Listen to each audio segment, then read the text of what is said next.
کہتے ہیں کہ کچھ پل اور کچھ لمحے کبھی کبھی انسان کو حد سے زیادہ مایوس کر دیتے ہیں، اور کبھی کبھی انسان کو حد سے زیادہ خود سے بھی پیار کرنے لگتے ہیں۔ ایسے ہی میری زندگی بھی اتار چڑھاؤ کا شکار تھی۔ کچھ لمحے مجھ کو زندگی سے نالاں کر دیتے تھے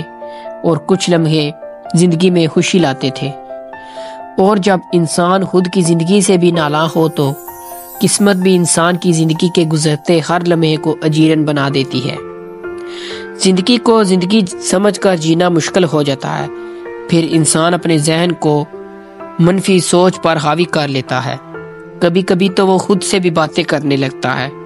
وہ اپنے ضمیر کی آواز کو اپنے کانوں میں سنتا ہے،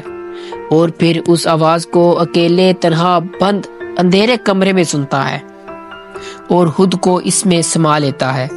اور پھر اس کے اشارے پر چلنے والی بے بس زبان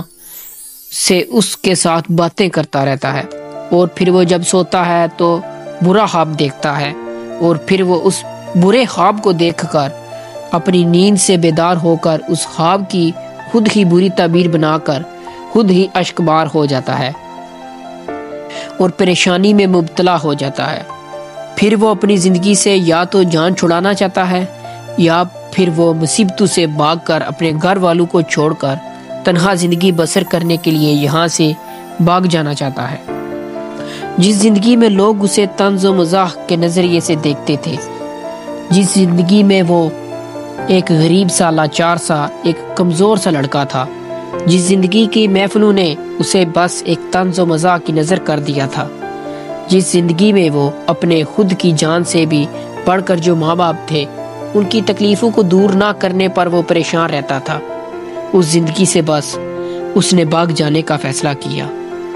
یہ فیصلہ اس کے لیے آگے جا کر اس کی زندگی کو اور اجیرن کرنے والا تھا، لیکن وہ ابھی سمجھدار ہوتے ہوئے بھی نہ سمجھتا۔ اس نے اب ٹھان لیا تھا کہ اب میں یہاں سے کنارہ کشی کر لوں گا۔